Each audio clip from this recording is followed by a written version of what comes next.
Hello.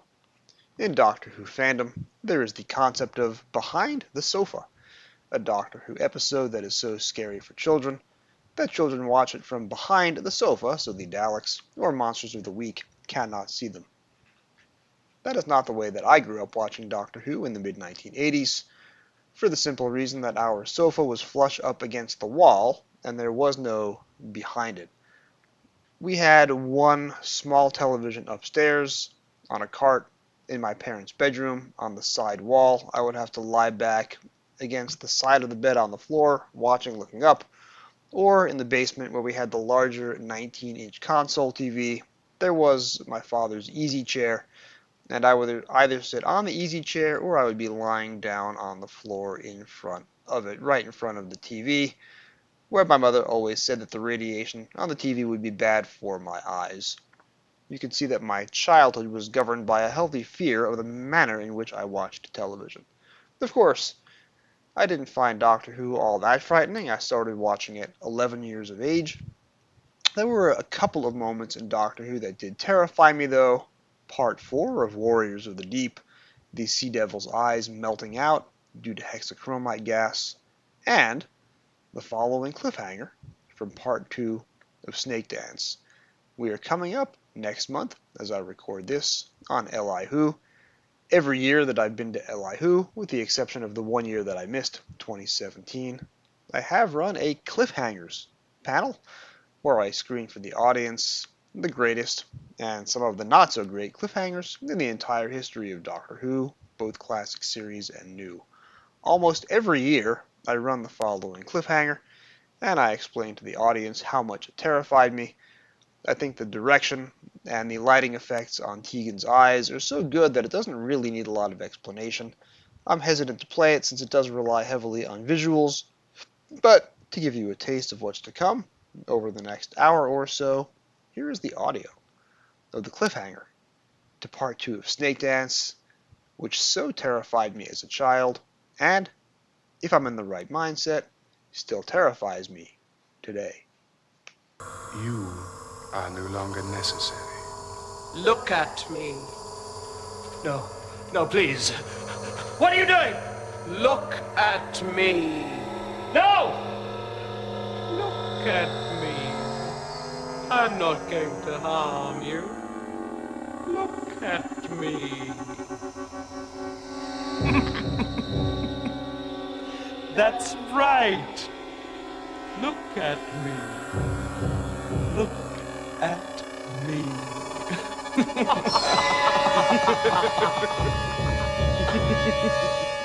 Direction point! Direction point! A Doctor Who podcast network.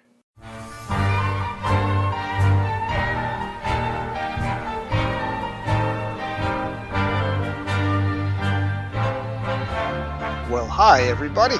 Welcome back to Doctor Who Literature, the podcast taking you through the world of the Doctor Who novelizations, put out by Target Books from 1973 onward in publication order. We're a member of the Direction Point Doctor Who podcast network.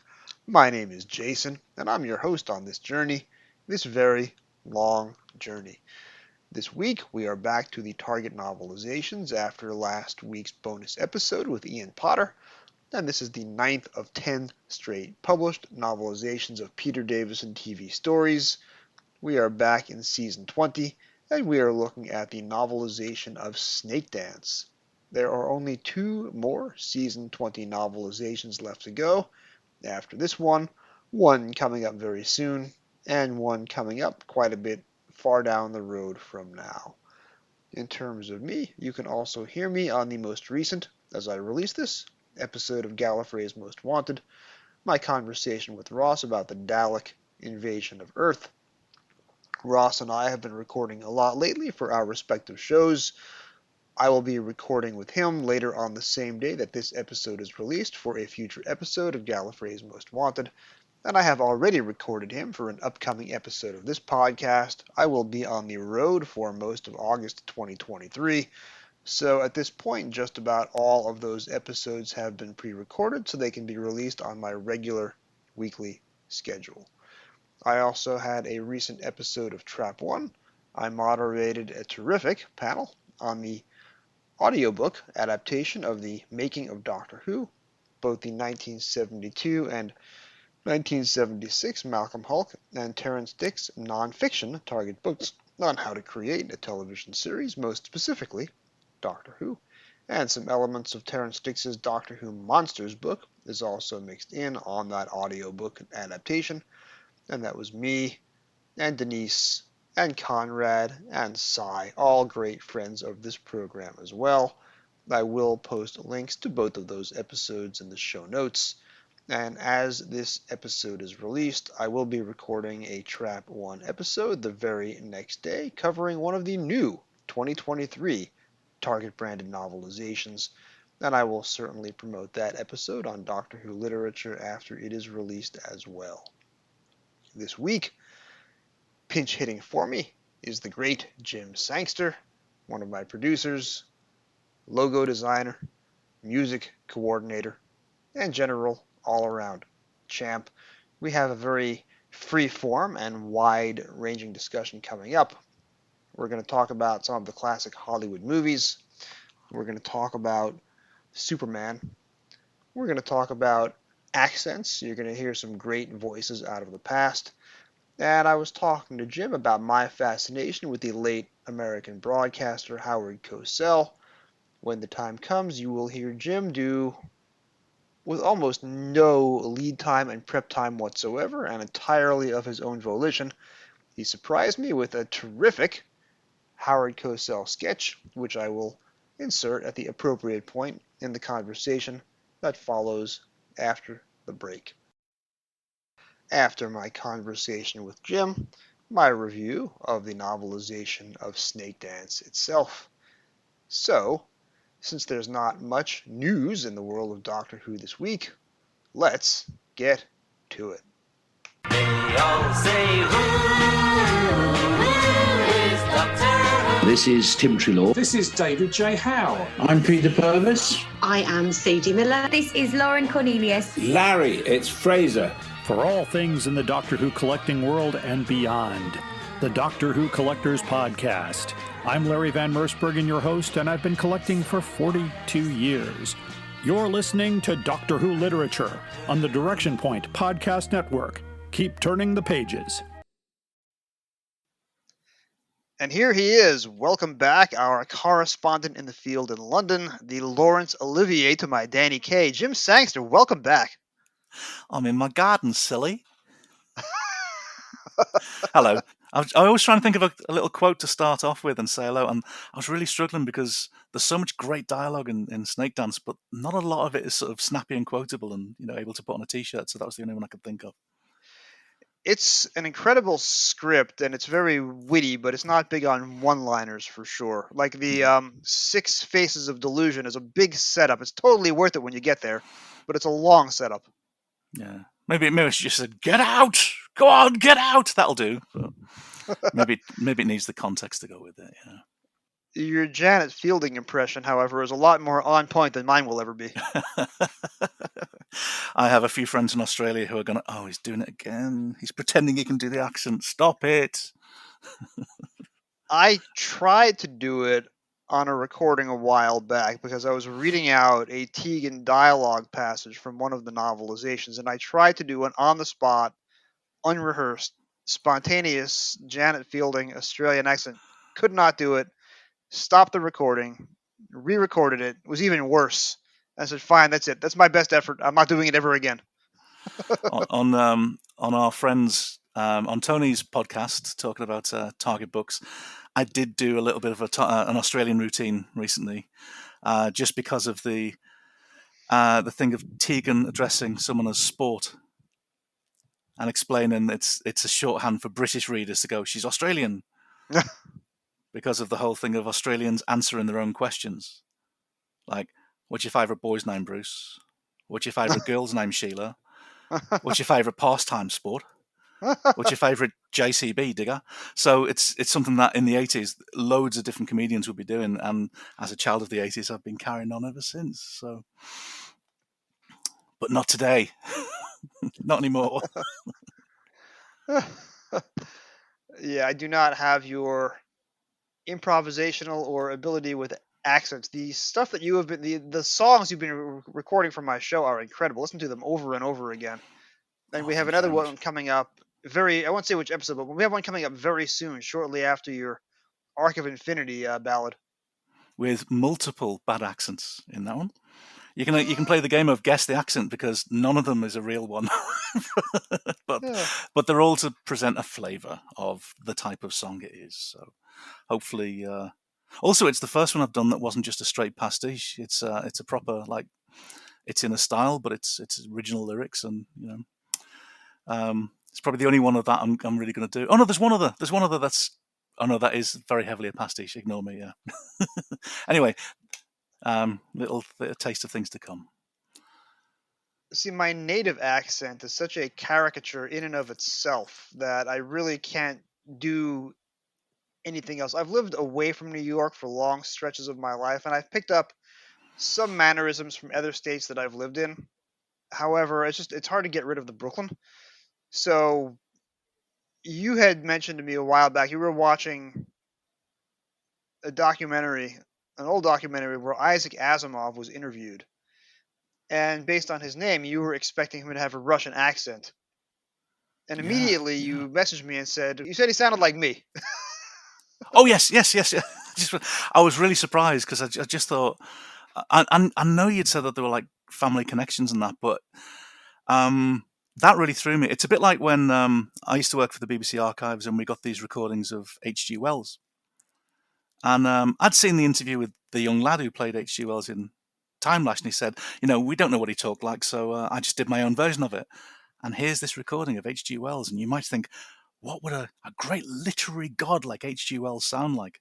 And you might construct something in your head.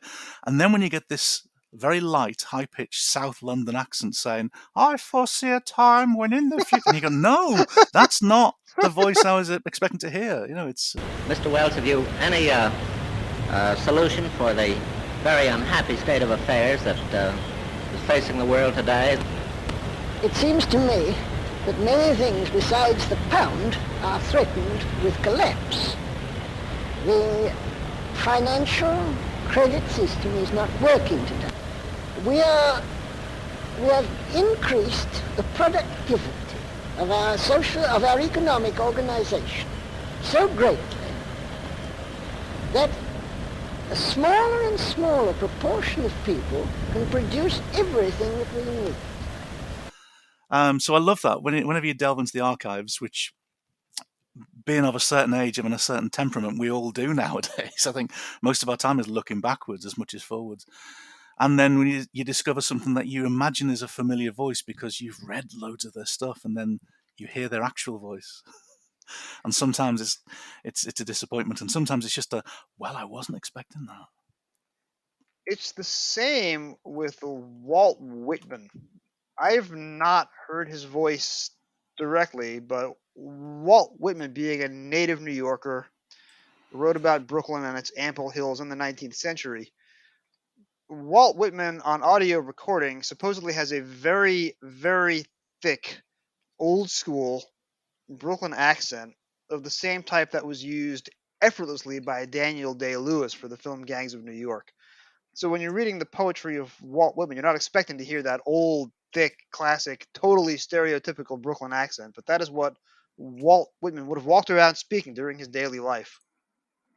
America, center of equal daughters, equal sons, all alike and dear, grown, ungrown, young or old, strong, ample, fair, enduring, capable, rich, perennial with the earth, with freedom, law, and love.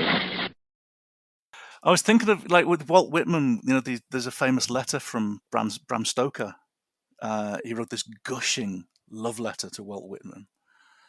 And a lot of people have interpreted it in different ways and thought of subtext. And here's another one where I don't know if there's a recording of Bram Stoker's voice. I don't think there is.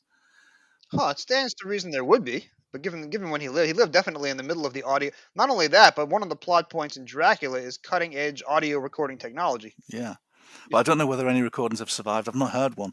But in my mind, the voice I've got is of someone who's desperately trying to hide his Irish roots because he's hanging out in London.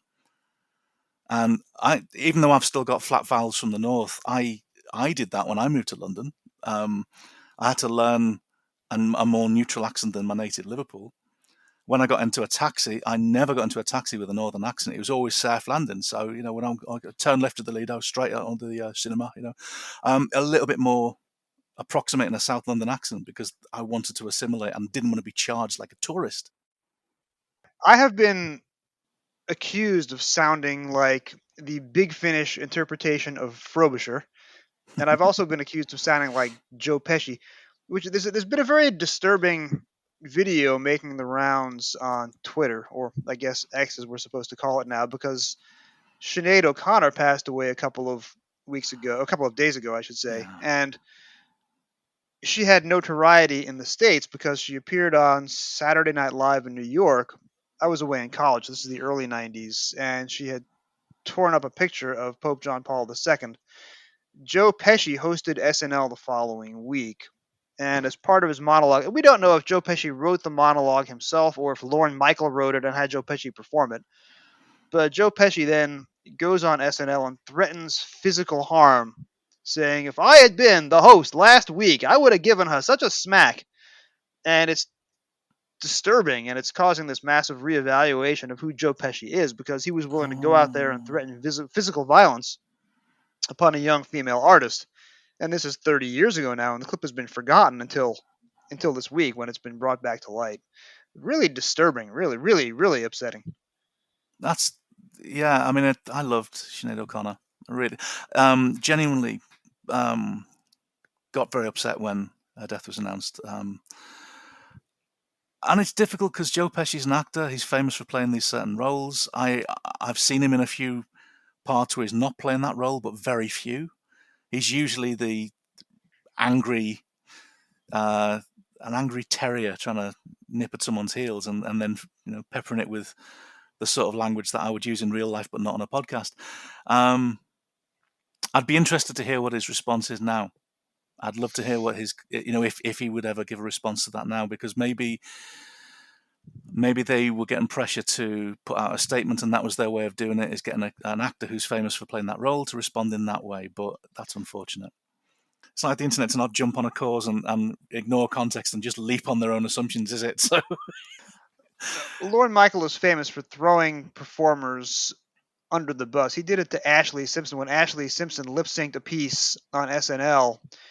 When she came back later in the night to do her second number, somehow the lip sync version of her first number got played over her second performance, and she just walked off stage in embarrassment. And he reran that episode over and over again over the next 2 years. Anytime there was a week off, they would show the Ashley Simpson episode again. So that just could be Lorne Michael. Joe Pesci is very tight-lipped about his personal beliefs and his private life. Even when he won the Academy Award for Goodfellas, his acceptance speech was 5 words long. So I don't know who the real Joe Pesci is, but if that was a part he was playing, I seem to remember his acceptance speech was, "Thank you, it's my pleasure." Exactly. And obviously, I've watched Goodfellas. I'm desperately scrambling to think of a link between Goodfellas and Snakedance. By the way, I'm sure I'll get there at some point. Maybe it's just ever since I was a kid, I always wanted to be an archaeologist or something. But maybe that would, or maybe the Janissary band will come into some big brass number. Must I forever be a beggar? Or something, maybe. I'm shoehorning desperately now.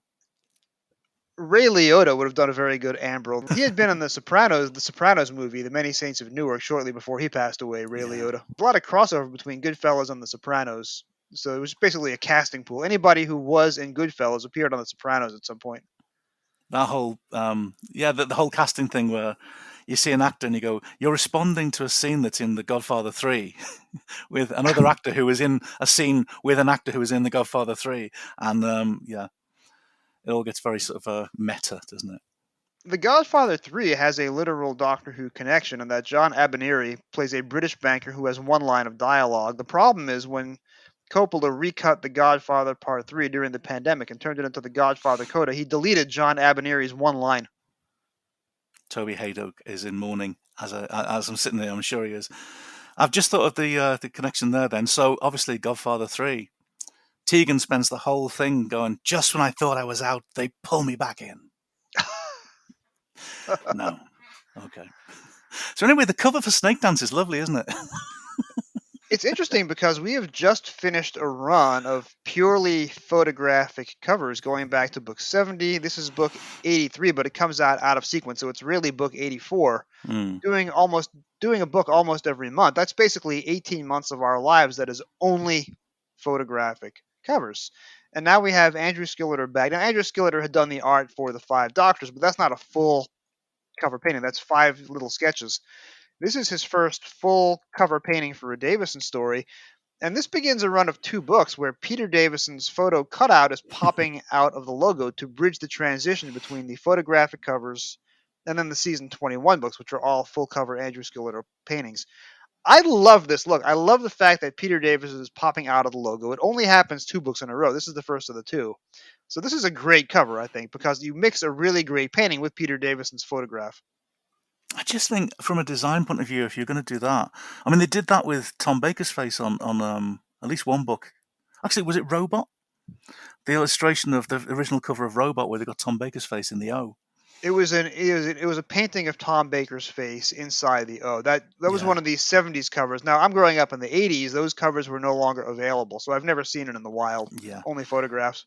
So for me, I find it quite an ugly design choice because basically the logo now reads Doctor Who because Davison's blocking the operative letters. But that cover artwork, first of all, it's Andrew Skilleter back, but it's unlike any of the other book covers in the range. So you've had the Nebula ones that we've had with Chris Achilleus, Right. And then you get the either a scene or the principal monster or villain from Andrew Skilleter. That kind of seems to be the style. And then with Alistair Pearson, we go back to the kind of complicated montage things of having some sort of background element merged in with the portrait. But this is really figurative because it doesn't represent a scene that happens in the thing.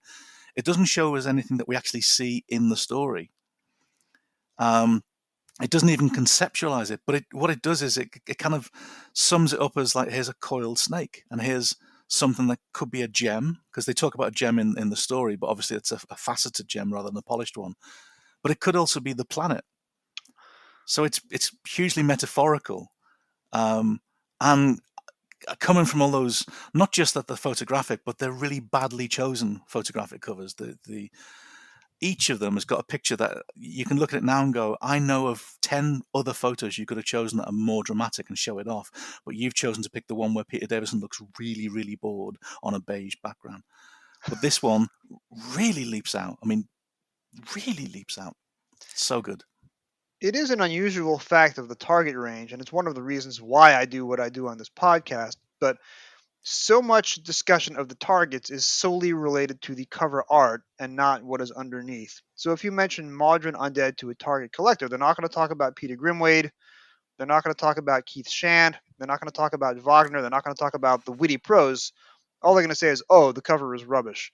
And great, cover art is a legitimate conversation to have, but it can't be the be-all and end-all of the discussion. There's so much more to the targets than just the cover. That being said, yes, I have the exact same opinion as you. You could read this 2 ways. Number one, it's an illustration of the gem being placed in the Mars mouth in the painting in Part 4, but that is almost certainly a planet because it's got the shape and it's got the cloud formation.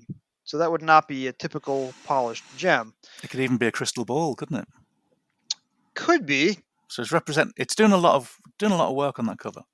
A little too opaque, I think, to be a crystal ball. But that's one way of putting it, because yes, a crystal ball features heavily in the Part 1 cliffhanger. But yeah, it's a cover that you can debate and discuss, and not just, oh, why did they pick a photo of Peter Davison falling asleep at the console? So it's a much better debate to have.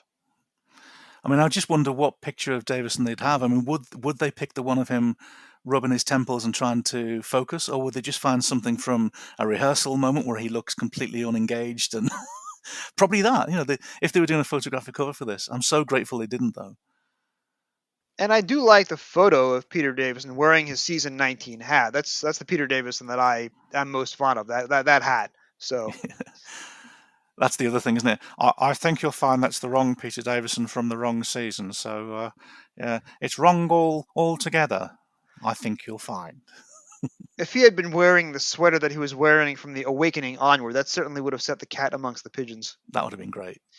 All right, so a couple of weeks ago, and right now, I know you guys can't see my screen, but the inset of me on Zencastr is Smudge staring at you and blocking my face. So, for all intents and purposes, Jim is right now having an interview with my cat, Smudge.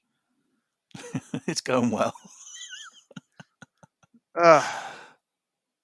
Yeah, she's lost her place now. Smudge has moved out of the way. She's lost interest in the conversation. So a couple of weeks ago, I had a panel on, and we did a very long breakdown as to whether or not Five Doctors is the greatest Doctor Who serial of all time, classic series. I think there's an argument to be made. I'm currently working on my top 60. I'll be doing a panel, I think, with Sean Lyon at LI Who, and we're going to be breaking down the top 60 all time from 1963 to 2022, which is all we've seen so far. Five Doctors, I think, is very much deserving of a high spot on that list, and not just number 9 or number 7. But the panel, it was me, your fellow producer David Barsky, as well as Graham Burke and Stacey Smith. We couldn't all come to a consensus that Five Doctors is the greatest of all time. Setting Five Doctors out of the equation and looking at non-anniversary stories, I think there's an argument to be made that Snakedance is the greatest Peter Davison story of all. Now, I don't know if I would personally name it my number 1 because Castrovalva and Enlightenment and Caves of Androzani are all stories that I've watched a lot more than I've watched Snakedance. But I think the argument is there that Snakedance is the best of the Davison, maybe the best of the Eric Sayward era, if not the entire 80s. When did you first see Snakedance, and how do you break it down? This is one of the run of those stories I saw on first transmission. So, but it's just before the first break in that run because Modern Undead episode 2, the one with the flashback, I missed because I was in detention at school and came back too late for a minor misdemeanor. But it's that thing where you look back and you go, I was a good kid. And you now realise it's just an ADHD symptom that was undiagnosed at the time. But yeah, so I watched this at the time. So I was sitting there in front of the TV with a grumbling mother going, oh, not this again. And I'd already been burned the previous year with Kinder because, like every single sane Doctor Who fan, I watched Kinder and I ignored the script, I ignored the performances, and I was just distracted by the flat grey floor under the leaves and the inflatable snake. And I said with confidence when I was filling out my survey form, this is the worst story of the season because I had such a short memory, I'd forgotten that Four to Doomsday and Time Flight existed. So then I saw this one. And the benefit of Snakedance is it's part of a learning curve where Christopher Bailey has worked out this is what you're going to struggle to achieve in a studio. This is what you're going to struggle to achieve to get past this particular script editor. This is achievable. So I'm going to write a script which is going to be achievable with the tools we've got. And so as a consequence, it becomes a really, really good, really achievable, really clever thing that is, I think, an incredible script. But as you grow older, and I went to university, I studied literature, and then I read the unfolding text. I actually read the unfolding text for pleasure because I'm that stupid, and then realised that a lot of the course that I was doing in university applied to this, and presumably the guys who wrote it had also just finished university or whatever. Or maybe this was their thesis, but suddenly had an appreciation for Kinder that blew my mind, and realised that I think Kinder, in terms of scripting and concept, is the best. Certainly of the Davison run, probably of the decade. I think in terms of concept and writing, Snakedance is right up there as well. I think it's a beautiful thing.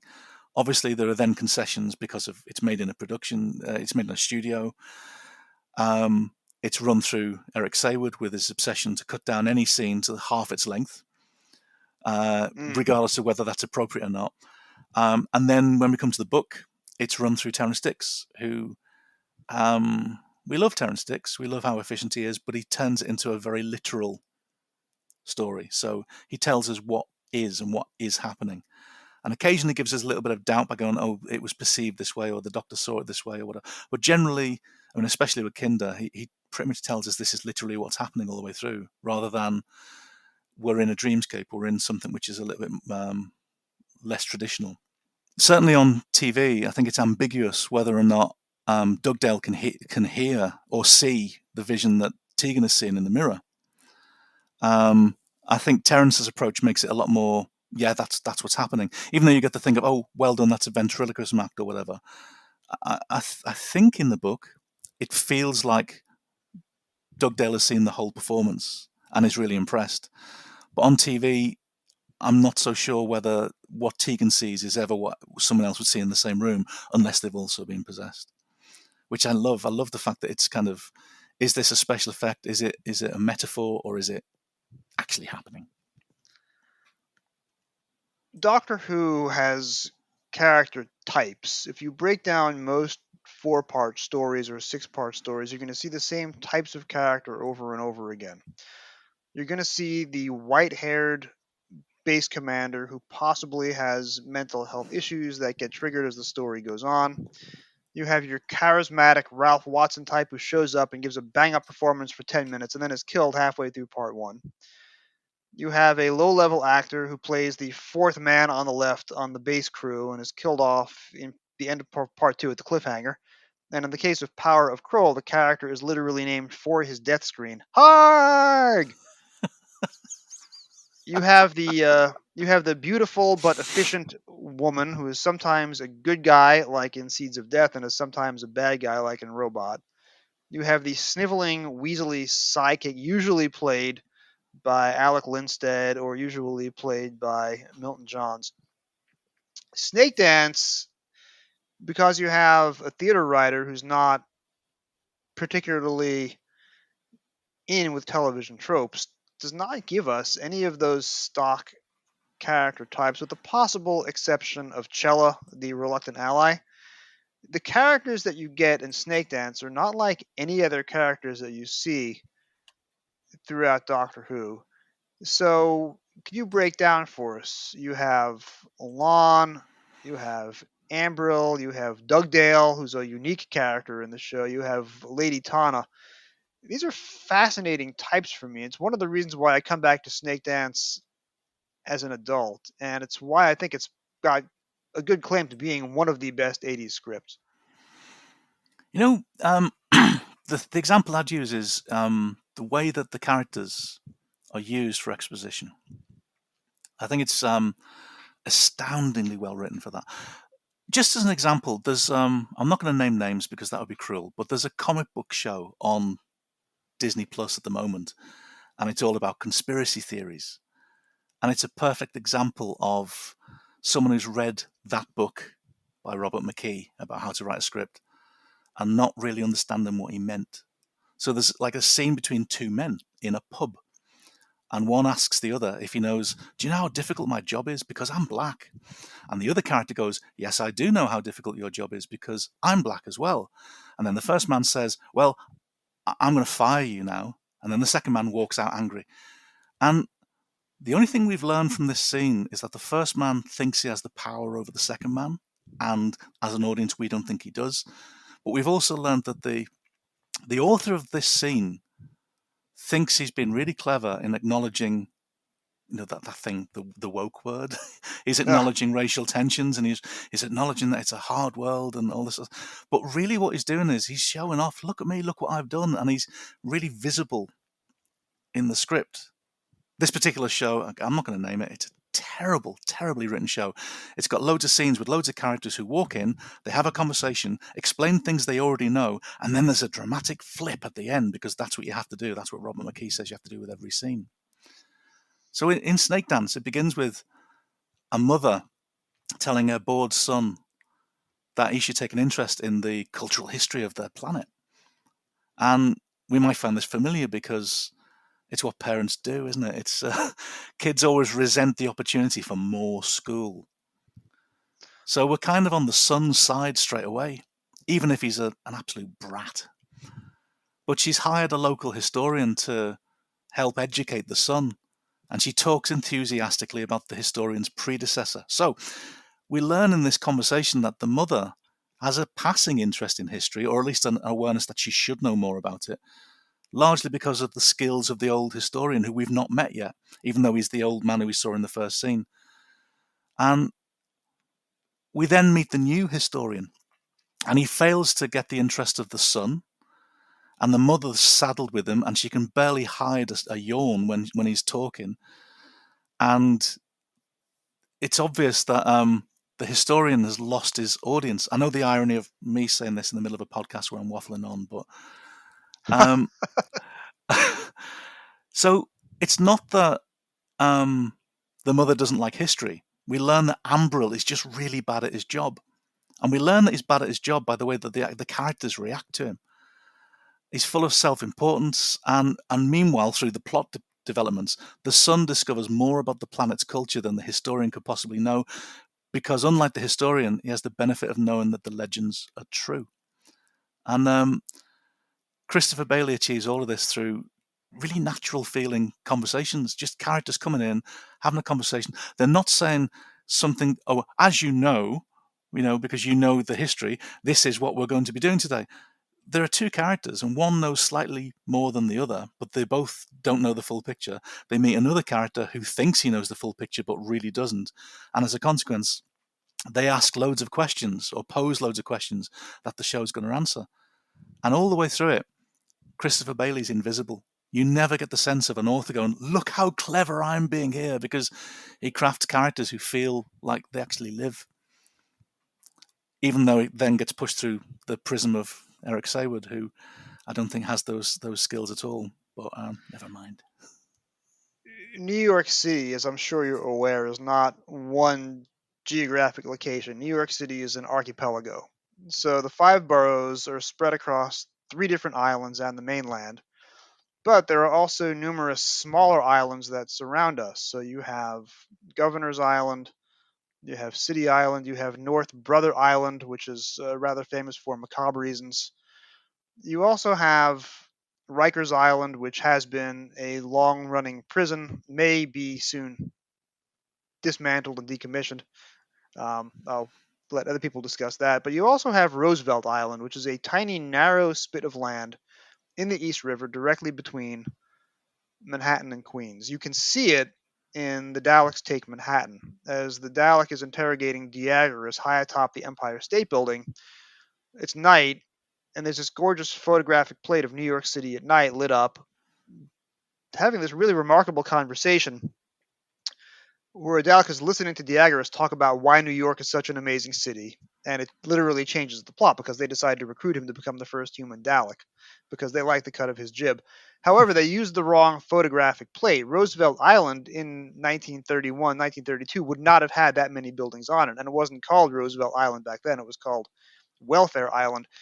In the 19th century, and I'll refer you to the Bowery Boys episode on this, Roosevelt Island was primarily used for public health. There were smallpox hospitals on the southern tip, and there were insane asylums on the northern end. Nellie Bly, the crusading journalist, did a remarkable expose about what was going on in the mental hospitals. And now, on the north end of Roosevelt Island, just below the lighthouse, is a remarkable sculpture series commemorating the work that Nellie Bly did, and it's 6 faces, 3 and 3, and then there's a 7th face at the end. I was there last year. Maybe I'm not describing it very well, but when I first saw it, I wasn't thinking, oh, Nellie Bly. I wasn't thinking the history of 19th century medicine. I wasn't thinking about the horrors that went on. And that insane asylum is now luxury housing. It's called the Octagon. We actually took a tour of there many years ago, and I've known people who've lived there. So you could live in what used to be an insane asylum if you want. But when I saw that sculpture, all I could think of is, oh my God, it's the 6 faces of delusion. So I took a selfie with my face in the middle, saying the 6th face of delusion is the wearer's own. Because of course you would, yeah. But that's the point that I want to get at. That may be my favorite scene of all of 1980s Doctor Who because it's not related to the plot. It's a secondary character being pompous, and it's the doctor needs to get this man on his side in order to stop the ceremony. But what the doctor doesn't know is that there are so many crackpots on this planet who come out of the woodwork every 10 years and try and stop the ceremony.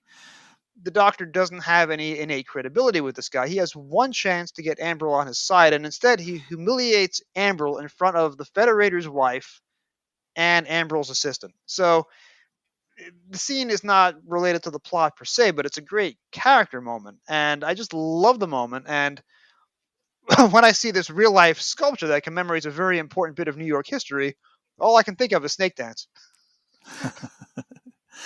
It is a pivotal moment though, because you'd think, like, whenever certain people are going through a script and they go, "Oh, this needs to come out," it's not advancing the plot at all. And the weird thing about Snakedance is there are loads of scenes like that where if you were being brutal and you were removing stuff to save time or to make them meaningful and important for the plot, you'd lose a lot of this. But every single one of them does advance the plot. Because in that scene, firstly, Ambril has gone from dismissive to, I want him out of my face. I want this man away. So he's suddenly made his mind up, as opposed to being always an annoyance like a lot of the other ones. He's now absolutely determined to not listen to the Doctor. But Chayla completely flips. And there's a beautiful thing that Jonathan Morris does when the Doctor talks about the dark places of the inside, and there's just this little flare of recognition and terror, and he looks at Ambril going, oh my God, he knows something that he shouldn't know, and maybe there's some truth in it. The flash of recognition from Chayla convinces Ambril that his assistant is also a crackpot and should not be listened to. But it convinces Chayla to become an ally. So later on, he won't bring a key to the Doctor because that's crossing the line, but he will bring the Doctor a vital piece of information that will propel us further into the plot. All the way through that, there are loads of little things that you look at and you go, why is that there? You know, things like the spiral staircase that people comment upon, which, because they were trying to save money, was taken from the set of A Song for Europe, which might need unpacking for people who aren't from the UK. So you've heard of Eurovision, the thing where loads of people in the spring go mental about in Europe because it's a big historical ceremony, a competition where we write songs and celebrate culture to bring us all together, but what it actually does is reaffirm cultural divisions and prejudices. And a lot of countries have a support show that leads up to it, which is how do we select our song for Eurovision?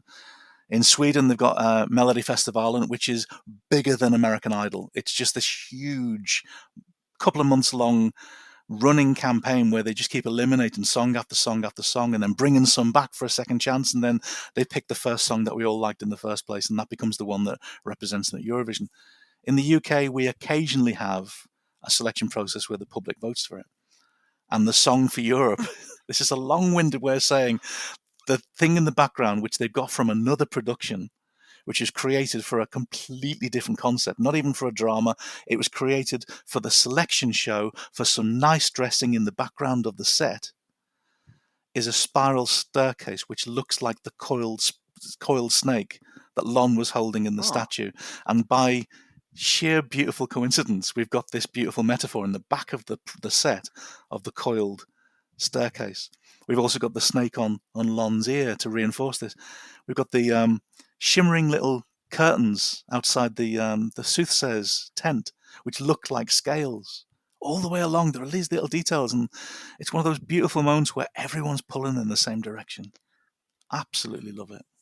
It is another trope in Doctor Who, and I'm not sure how aware Christopher Bailey would have been of this, but when you only have X amount of space in the studio and you can only fit X number of sets, it makes perfect sense to make one of those sets a prison cell. It's good for exposition, it's very easy to assemble, it's low cost, and you can use whatever budget you save of building the prison cell to build an elaborate flight deck or banquet hall or what have you. So, especially in the John Pertwee era, there are some episodes that take place entirely in prison cells. Most famously, Frontier in Space. The Doctor is imprisoned in every single scene between Part 1 and Part 4. It doesn't really join the main plot until he gets out of a prison cell in Part 5. Snakedance Part 3 is one of those episodes where the Doctor spends the entire episode in a prison cell.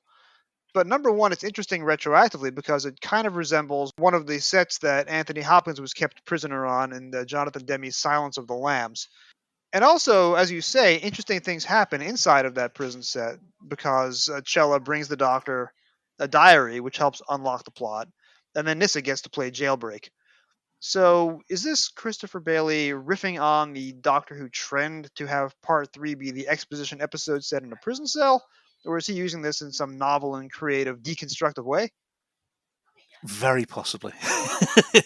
I mean, you've got effectively three main sets, haven't you? You've got Ambryl's office, you've got the family home, and you've got the bazaar.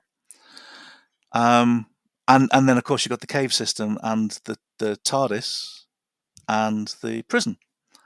And the TARDIS apparently they're all shot last because they didn't require any other of the regulars, so that all the TARDIS scenes were done out of order, which they didn't do in the 60s and 70s, really. They tend to just do everything in the order that they needed. But for this, they did it by set, which I think is interesting. I love the fact that the set designer just decided if we pull the bars apart, it just becomes a bit more visually interesting, as opposed to just, that'll do. And all the way along, there are little touches that you think, like a lot of the sets have come from stock, but they've dressed them beautifully just so it's distracting and you wouldn't really notice that they're from stock. And then Fiona Cumming shoots them beautifully. When I was looking at the bizarre scene, I was thinking, there are a lot of extras there. And it's only when I started studying it and thinking, I'm not sure if that's the same man who was wearing that hat in the previous scene, but the fact that he looks taller and he's got a different face, even though I'm recognising the hat, I think maybe the extras are going, right, for this scene, swap the hats, move them around so we look like different people. And it creates this image of, it is a bit like watching Casablanca. And there's a beautiful crane shot where the camera is looking down on Nyssa in the bazaar, and then it pulls almost to eye level and then follows her in a little bit. And it just creates this thing of, it's not that they're aiming the camera carefully to avoid showing the edges of the set, because there are no edges of the set. This is a real town and it's a real area. And unusually in Doctor Who, you don't get the sense of this one town being representative of the whole culture, because you've got the visiting Federator's son and his wife, and they're commenting on the fact that, oh, this isn't like our home, and this, we're here as guests, so there is a world beyond this one little street and the two little offices that we get to see. Now, you make a Casablanca reference, and you talk about the way that the camera is following Nyssa. That was almost certainly Fiona Cumming's way of getting into the script, because Nyssa was meant to be a teenager. This is her saying visually, here's looking at you, kid. Brilliant. Yes, I agree with that entirely. I was explaining to my daughter yesterday morning, because she's now nearly as tall as I am, and I was explaining how when they made Casablanca, because Ingrid Bergman is quite a bit taller than Humphrey Bogart, they had to do quite a bit of creativity to make Humphrey appear slightly taller. And there's photographs of these 6-inch lifts that Bogey is wearing to make him just high enough to be a little bit above Ingrid Bergman's eye line. Oh, it's a beautiful thing, that film. I mean, I'm just thinking of, if only Ambryle had said something like, snake dancing here?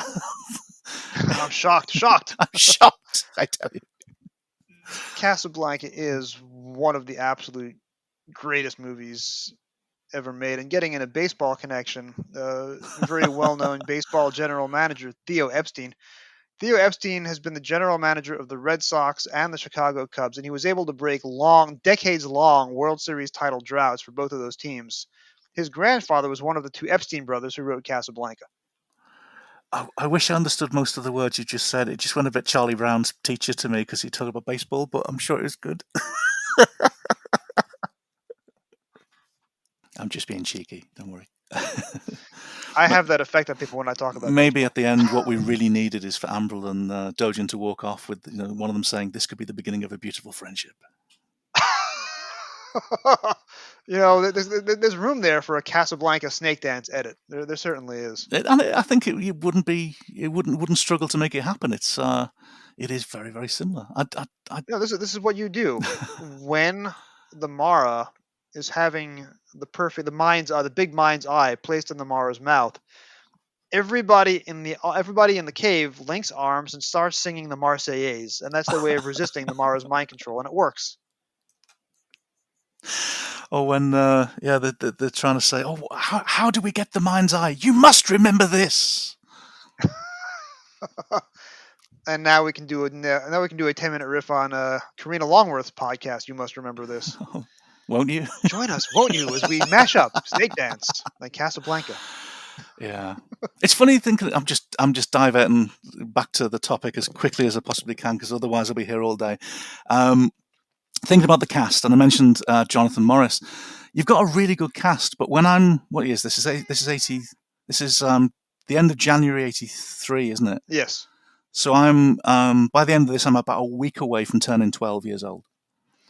So I've not seen John Carson in Hammer horror movies because, frankly, they're far too scary for me at that point.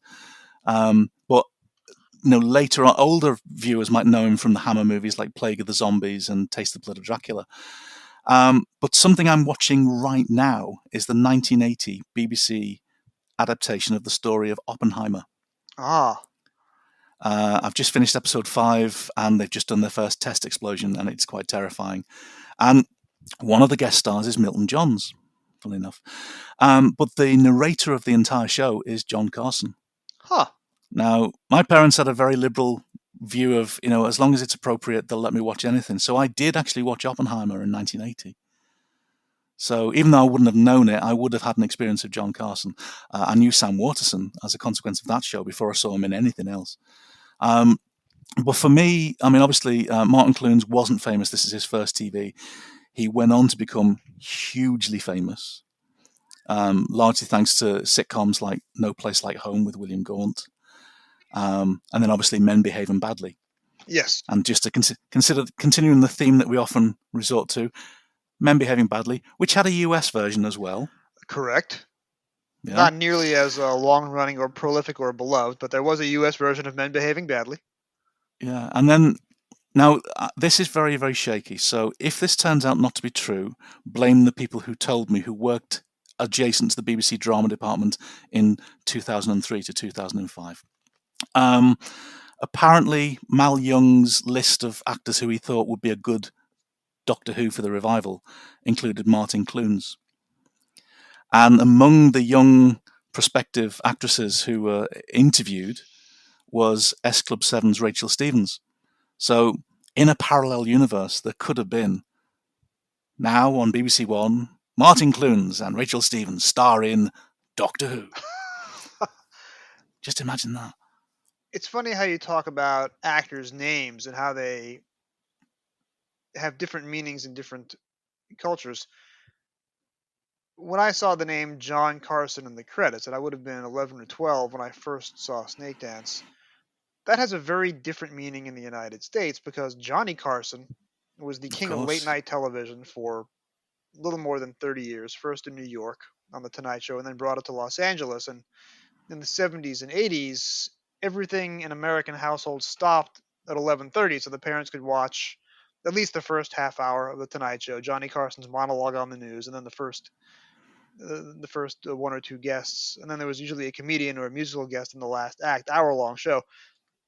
So when I saw the name John Carson, I was like, wait a minute, that can't be Johnny Carson, can it? The same way that the British movie Bugsy Malone was on endlessly in America in the early 80s because Scott Baio and Jodie Foster were both huge names in America in the early 80s.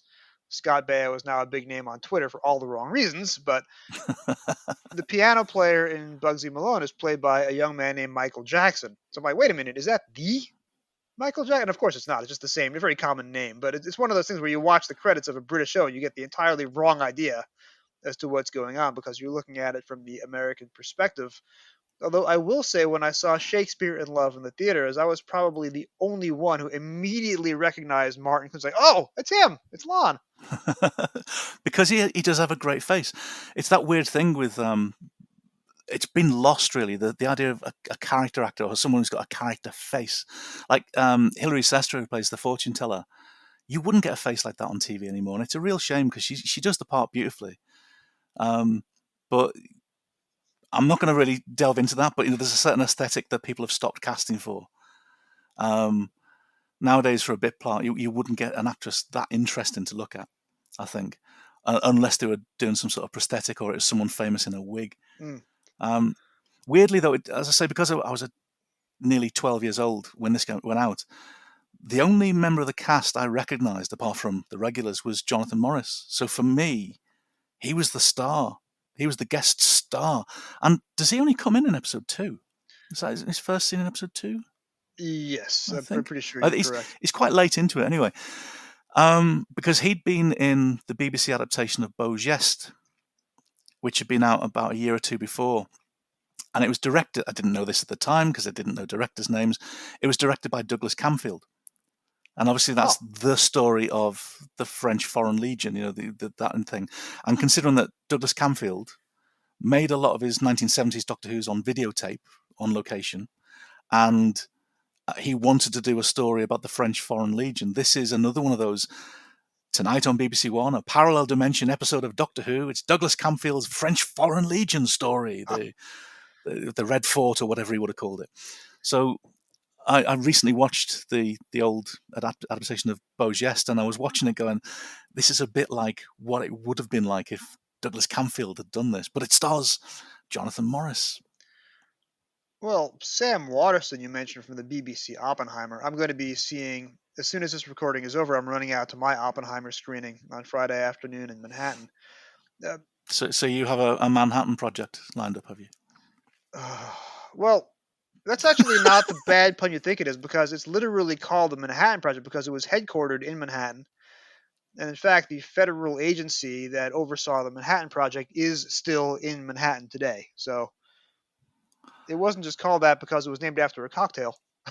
I love it when I'm stupid and then the universe goes, no, this is where you actually are. This is the real world.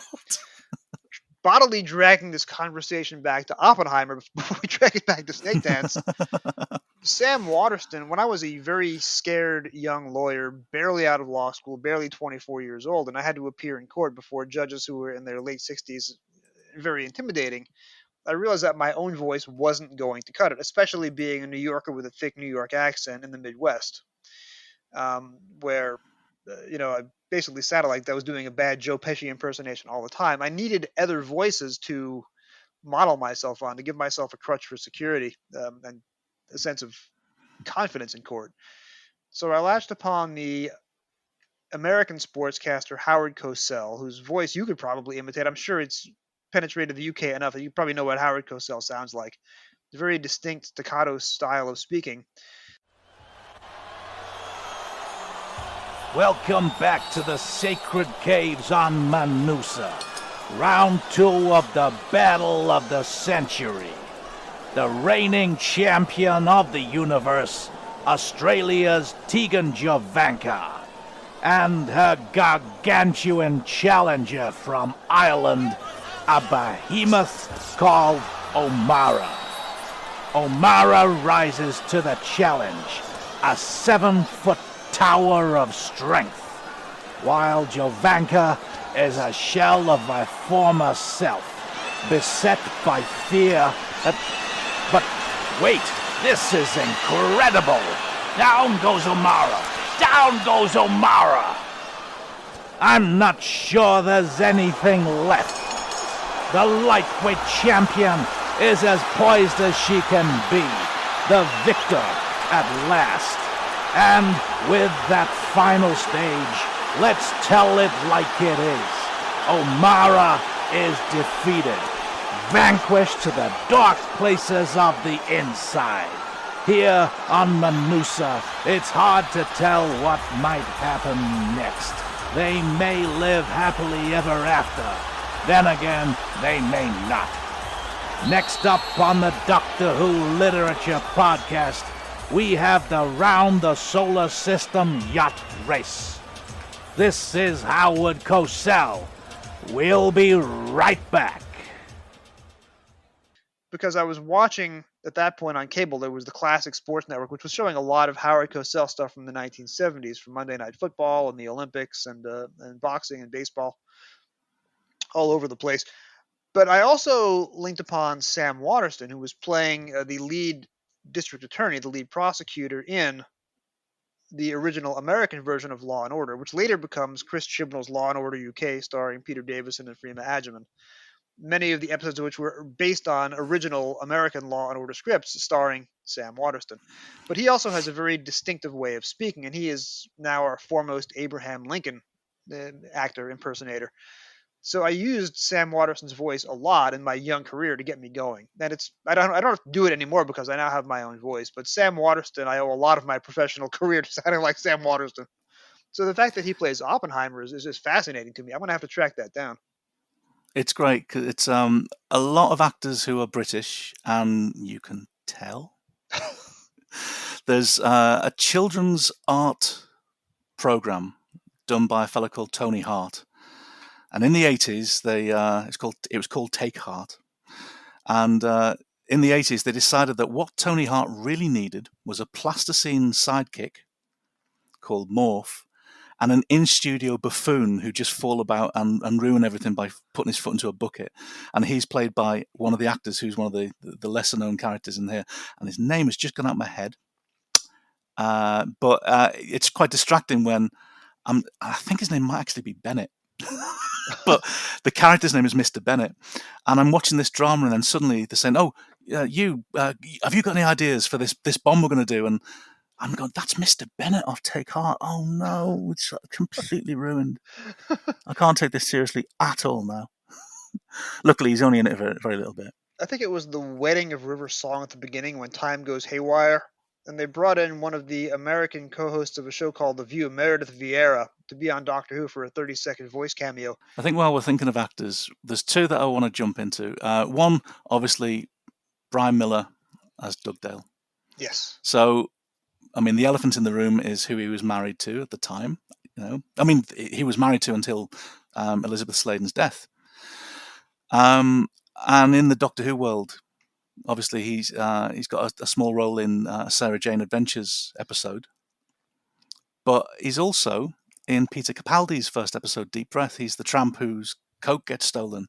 Yes. And so it's just lovely that there's an actor who he's there on his own merit. I mean, it's a brilliant performance. I love the way he plays the showman with the dual accent. Like a lot of talk about the traditional ways of doing this sort of thing. And we've seen that in Doctor Who in the past with different showmen who have their show voice and then their real voice. When he goes, amazing things behind here, children half price, and just slips that in.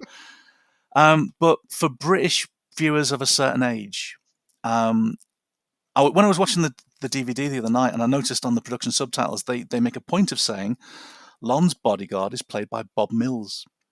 And then I don't know whether my DVD skipped the track or whether it just doesn't explain beyond that, or whether the assumption is everyone knows who Bob Mills is. But 40 years later, I don't think he's as famous as he once was. And he's certainly not famous outside of the UK. Bob Mills was a stand-up comedian. It was quite unusual during the 80s because every stand-up comedian was very left-wing, and I don't know whether he's right-wing, but he's always said he's not left-wing. He's quite an oddball. He's an outlier in the field at the time. But he presented a show called In Bed With Me Dinner, echoing In Bed With Madonna, and you can see some of the clips of it on YouTube. It's just this sort of surreal blend where he starts off mimicking the title sequence of the 60s, The Prisoner, walking in and resigning, and then goes onto the set, and the set is the prisoner's front room.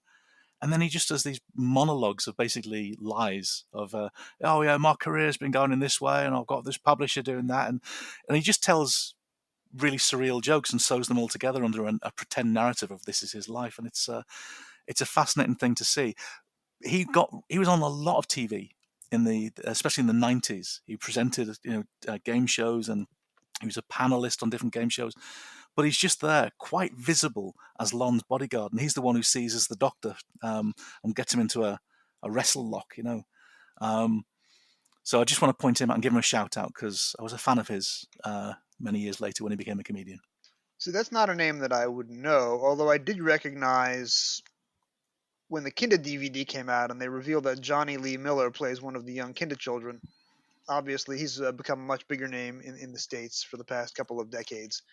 So that's Kinder rather than Snakedance. But the name Jonathan Morris to Doctor Who fans also now has a whole other meaning because Jonathan Morris wrote several excellent novels and Big Finish audios. And as he often says, they are the same person. They are completely the same person. They're not completely. They are completely different people. Yeah, they're completely different people. I have to point out, in terms of cross promotion, that Brian Miller and Elizabeth Sladen's daughter Sadie was also on the show, episode 27, Yes. Pyramids of Mars. So, giving a shout out to the Brian Miller family there. I've always made a policy of talking about things that I love. I want to be passionate. I want to be enthusiastic because, funnily enough, there's plenty of people who will spend time telling you that you hate stuff.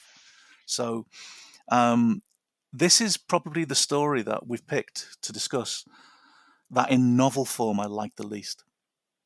I love the TV version, and it's just because, as I said earlier, Terrance does a good job at doing a very literal transcription of what you see on screen.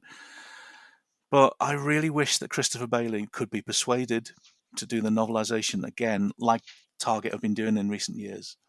Do a David Fisher on this, and especially Kinder, because I don't know whether he can write a novel. I don't know whether he's got a novel in him, but just on the basis of those two episodes, those two stories, I would love to see novels by Christopher Bailey that take a more metaphysical approach.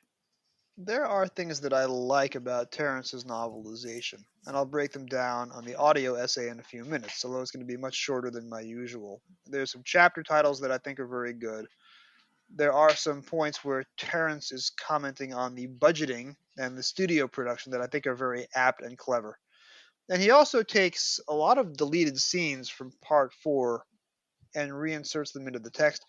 This is one of those stories that first aired on my PBS station. Well, the first time that it aired was my first week as a fan, so I missed it entirely. The second time that it aired, Doctor Who had moved from 7 p.m. to 11:30 p.m., so I could only watch on Friday night. So I watched part 2, which has that terrifying cliffhanger with Tegan's eyes turning red at the stroke of midnight. So that scared me to bits for a long time.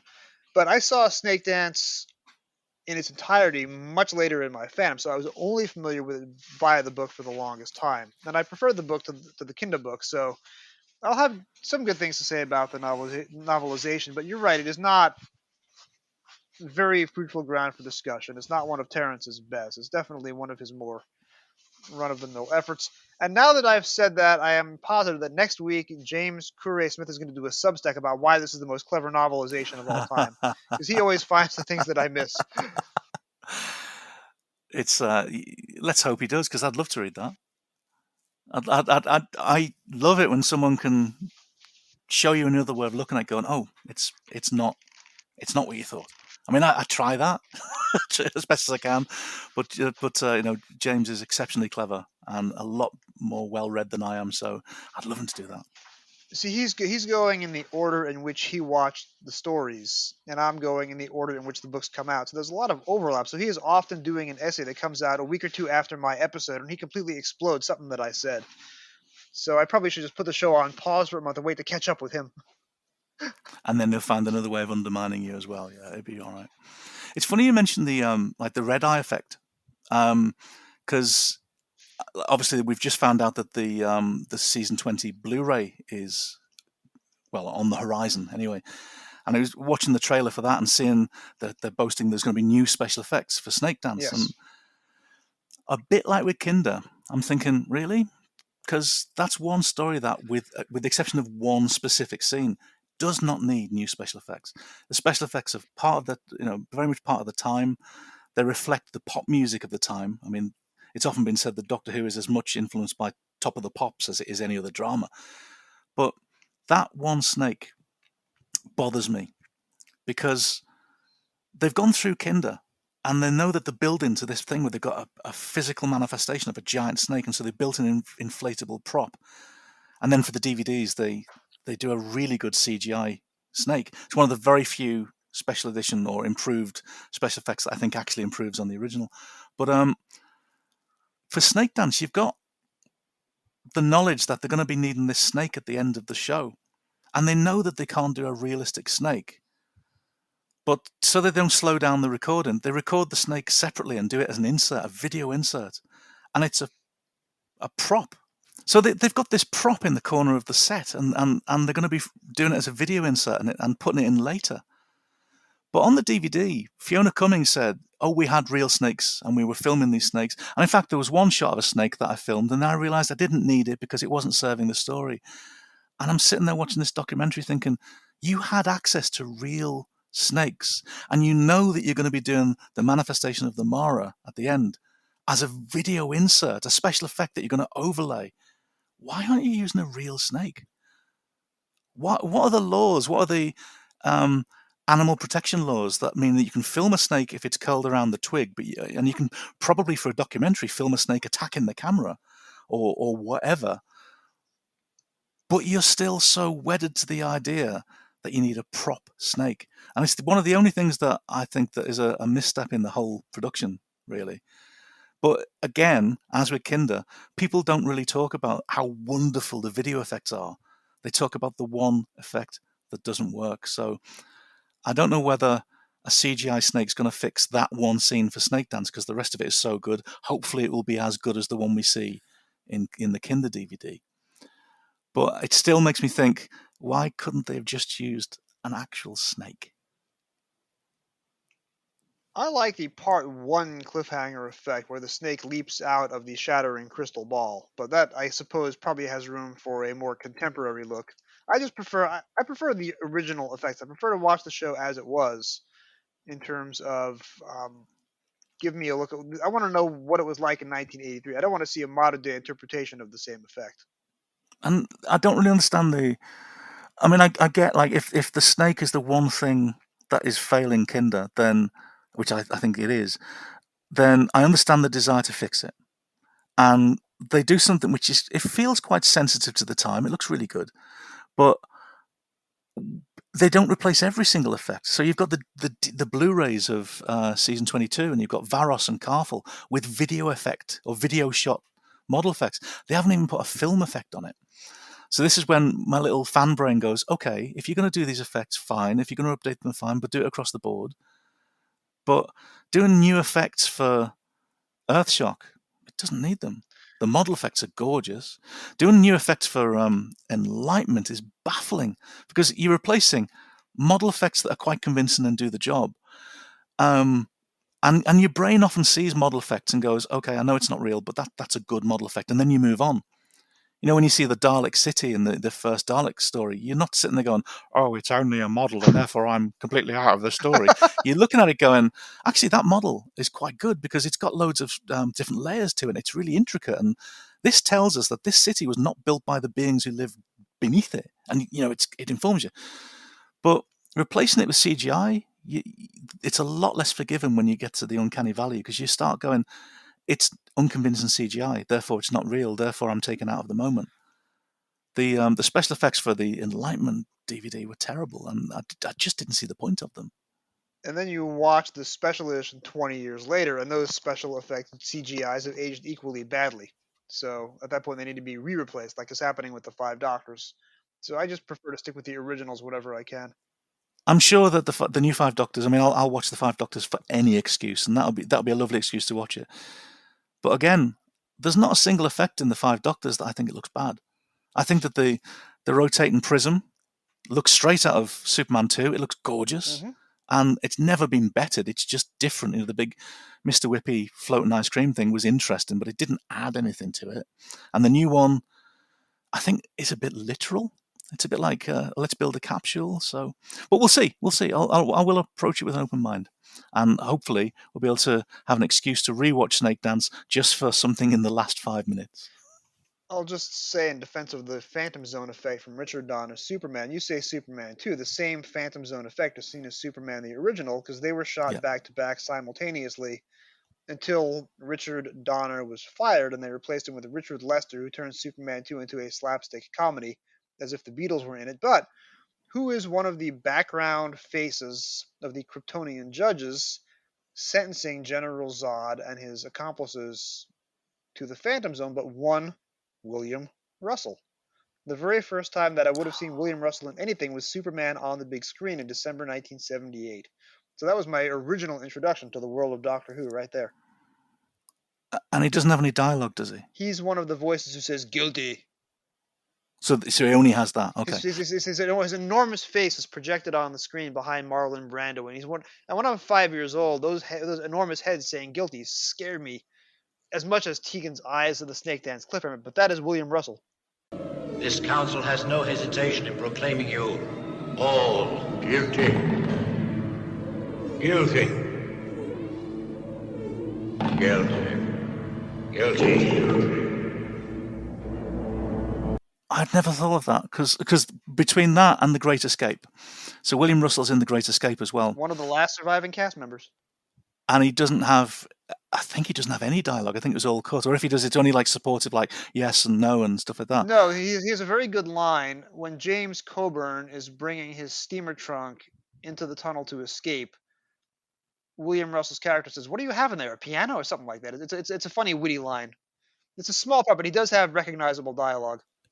On his behalf, don't they know who he is? It's Ian bloody Chesterton, for God's sake. Surely he's the star of the show as much as Jonathan Morris is the star of Snakedance. Because he's the one I recognise, not the other actors, not all those ones who've got Oscars and stuff like that. Steve McQueen, James Garner, Donald Pleasance, the guy from Warriors of the Deep, and William Russell. See, I grew up in a household where that's all we did is we watch movies and then my mum would go, "Oh, there's what's his name from Thingy," and that's how my brain has grown up, watching TV, getting distracted, and then going back into the thing, going, "No one else knows the show that you're referencing or the actor you're pointing out. No one cares because we're watching Rogue One. They don't care that it's Richard Franklin. Shut up." I didn't even realize that was Mike Yates in Rogue One until the third time that I saw it. But I will say the very first time that I watched The Great Escape was because I wanted to see Nigel Stock in something that was not Time Flight. That's a really good reason. All right. On that note, I am off to get my Friday afternoon viewing of Oppenheimer. And we're not going to have time for 20 questions. But Jim, you were going to be back on this show real soon. I have a good cluster of your episodes coming up within the next few months. So we'll be hearing a lot more of you, thankfully. And of course, we will be hearing, I cannot thank you enough for your contributions to this show, the logo, you're doing a reading for me that's coming up very soon. You have done some original musical numbers, and we haven't heard the last of those. So you are a huge part of this show, Jim. Thanks again for everything. You're very welcome, and I hope you enjoy the cinema. I hope you have a blast. Oh, I've got half a mind to cut out that joke on the grounds of bad taste, but I'm going to leave it in. Hey, I didn't start the fire. All right. I think he hurt Joe Frazier. I think Joe is hurt. Angie Dundee, Ali's trainer, right next to me is saying it. You may hear him. Down goes Frazier! Down goes Frazier! Down goes Frazier! The heavyweight champion is taking the mandatory 8 count, and Foreman is as poised as can be in a neutral corner. He is as poised as can be. We have a minute left in this first round, and already this fight is proving out what some have expected.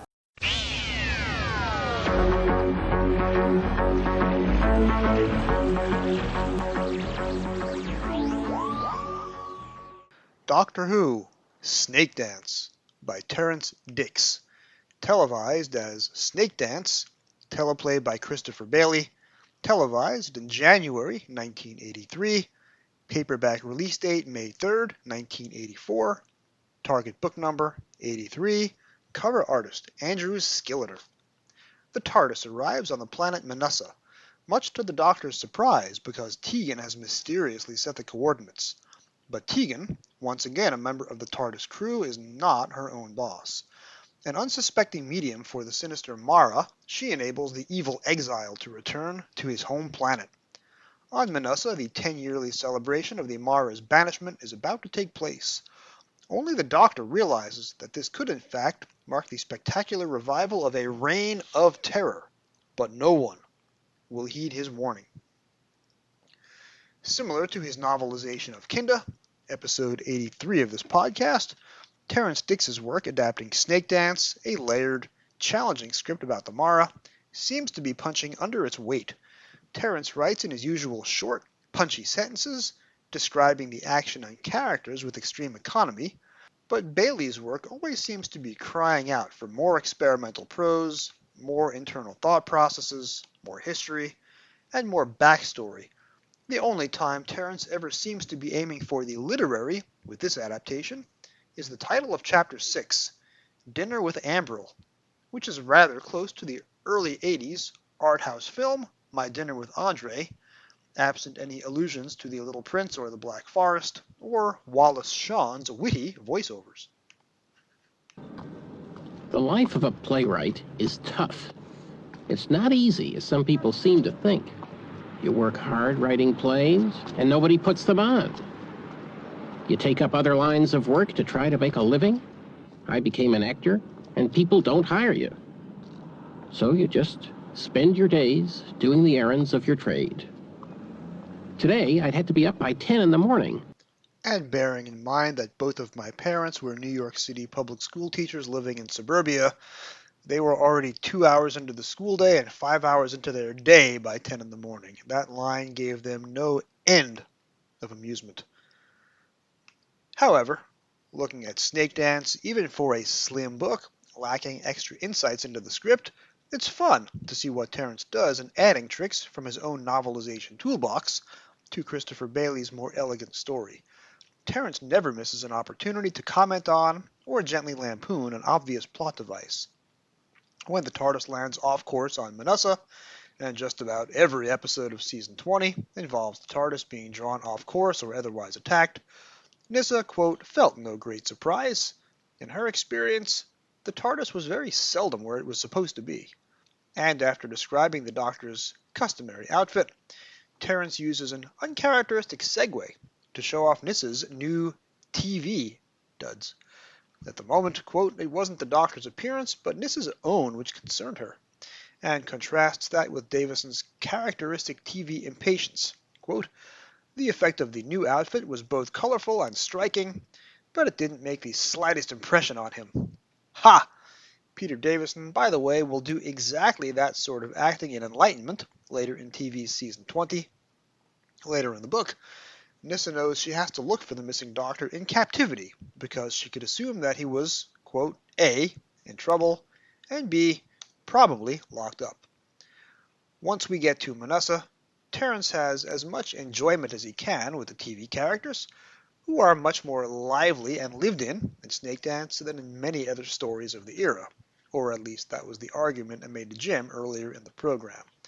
Lady Tana, the bored wife of an interplanetary dignitary, seems to have much of Terrance's sympathy, although his calling her handsome, in a book released shortly after Arc of Infinity, where a Gallifreyan time lady was also handsome, seems a bit lazy, but that's made up for with a lengthy description of how she has to spend her days, punctuated by, quote, Tana was frequently bored to extinction by her official duties, but over the years she had learned not to show it.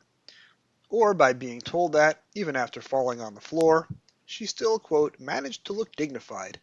Anytime Terrance chooses to set a scene from Tana's point of view, you know you're in for good stuff. Ambril, too, benefits in the book from Terrance's observational eye. We learn that as Director of Architecture on Manussa, and the only government official we meet on the planet, he, quote, could have resisted bribes or threats, but to watch the wanton destruction of irreplaceable antiques was more than he could bear. Terrance also makes several allusions to a death penalty, or other forms of cruel and unusual punishment, on Manussa, which is perhaps Terrance's political realist way of suggesting that the Star Trekian Federation of the story is not nearly as utopian as we might be led to believe. Turning back to Ambril, of course, let's take a listen to my favorite scene on television, which Jim and I discussed earlier. That's enough. How can minds meet? How indeed. Wishy, mystical mumbo-jumbo. What about the snake dances? That appeals to a certain type of mind.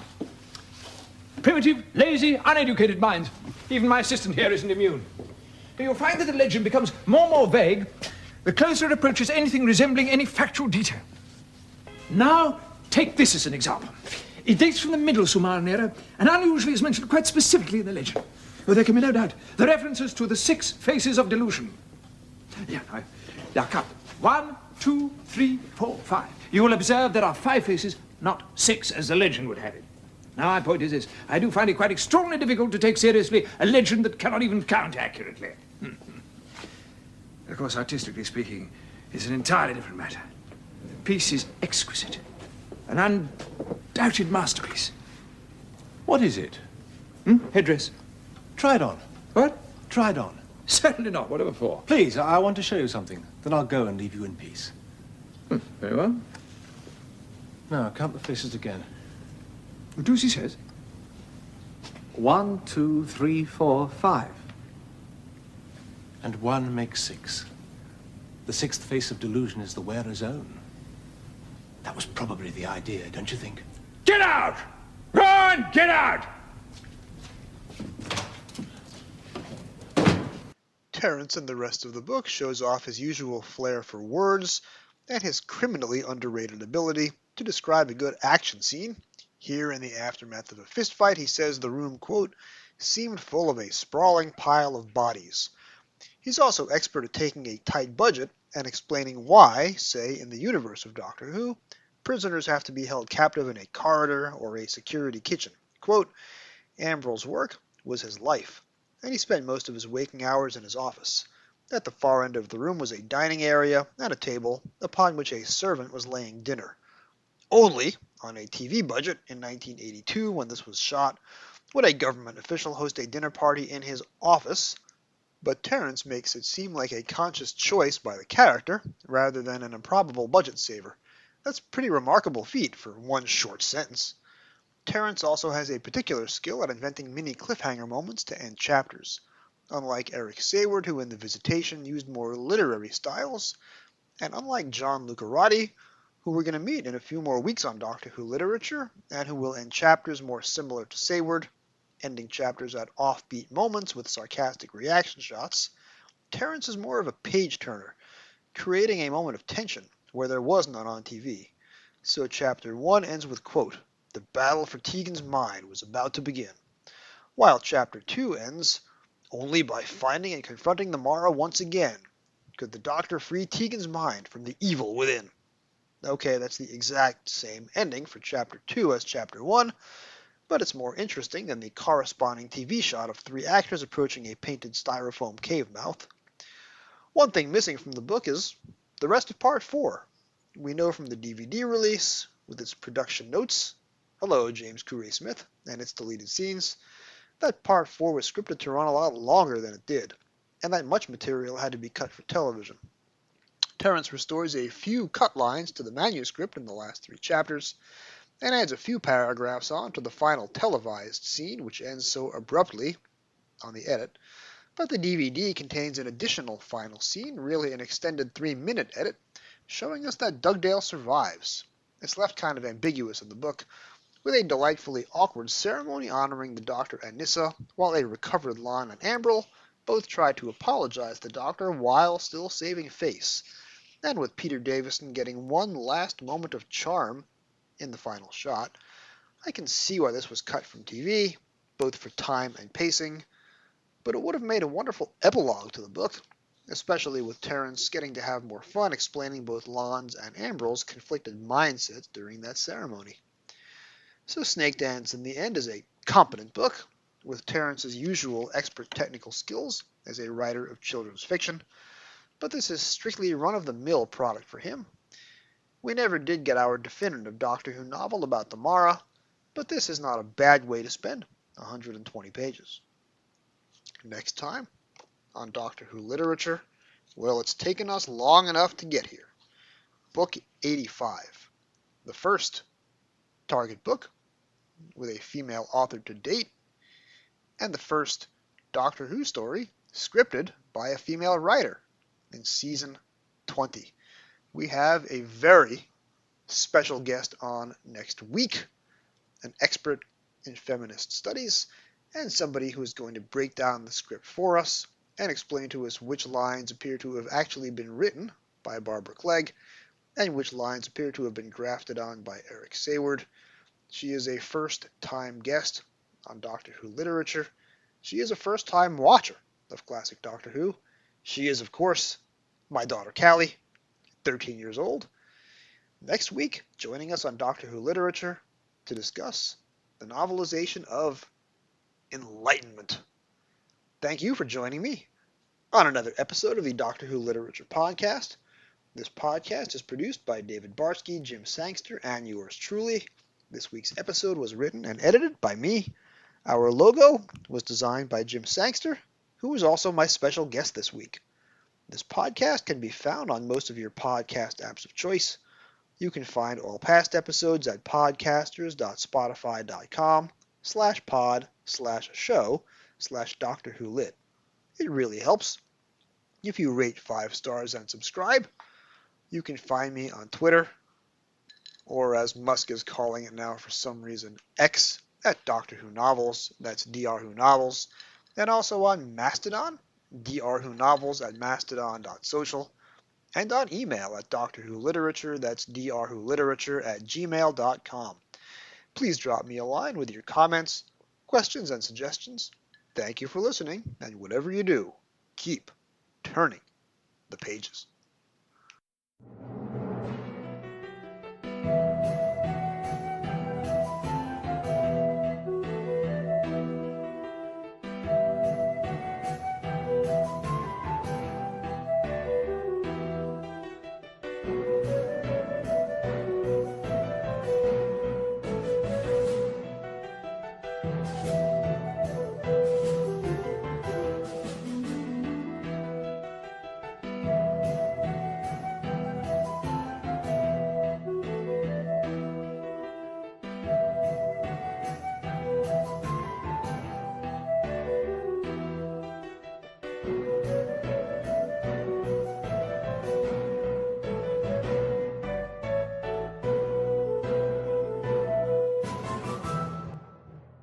Direction point! Direction point! A Doctor Who Podcast Network.